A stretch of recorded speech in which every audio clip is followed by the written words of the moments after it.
पंचों ने भी कहा भैया ऐसे तुम किसी पे आरोप नहीं लगा सकते, माना कि तुम दोनों की बनती नहीं है, लेकिन इसका मतलब ये थोड़ी तुम्हारे घर कुछ भी होगा तो तुम छोटे भाई पर इल्जाम लगाओगे। यहां व्यापारी बड़ा दुखी था, लेकिन उसकी बेटी रो रही थी अलग ही।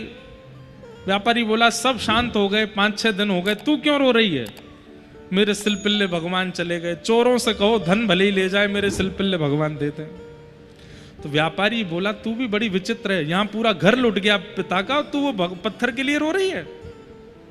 मुझे पता है वो तेरे चाचा ने ही करवाई है चोरी, जा संपत्ति तो वो देगा नहीं, सब चोरी कर लिया, पंचों के सामने ये भी दिखा दिया कि उसने चोरी करवाई नहीं, कम से कम अपने भगवान में इतनी निष्ठा है तो लिया जाके।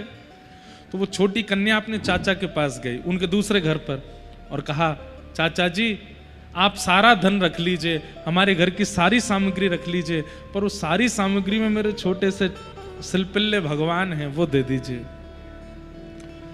चाचा बोले मैंने सबके सामने बिल्कुल प्रमाणित कर दिया है कि मैंने चोरी नहीं की, और तुम आकर के मेरे ऊपर इल्जाम लगा रहे हो। देखो चाचा जी हमें पता है सब सामान आपके पास ही है, आप सब रख लो ना, बस मेरे भगवान दे दो। तो चाचा व्यंग में बोले बड़ी सेवा करी तूने भगवान की, और तुझे ऐसा लगता है कि सब मेरे घर में, तो अब यहीं खड़े खड़े पुकार ले, इतने साल तो तैने सेवा करी, अगर तेरे परमात्मा तेरी सेवा से प्रसन्न होंगे खुद बाहर आ जाएंगे, बुला ले यहीं से। और क्या नाम है तेरे भगवान का?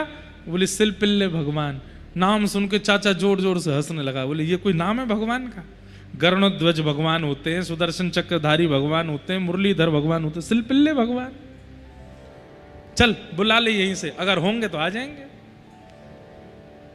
दोनों भुजा उठा ली, नेत्रों से अश्रुपात करने लगी कन्या।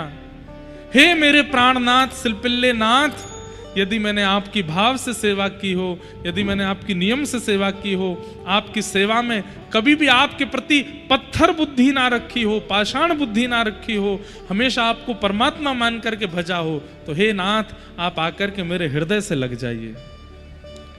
इतने में ही चाचा के घर के द्वार खुले और भीतर से सिलपिल्ले भगवान अपने आप आकाश मार्ग से आए और आकर के उसके कंठ से लग गए। दो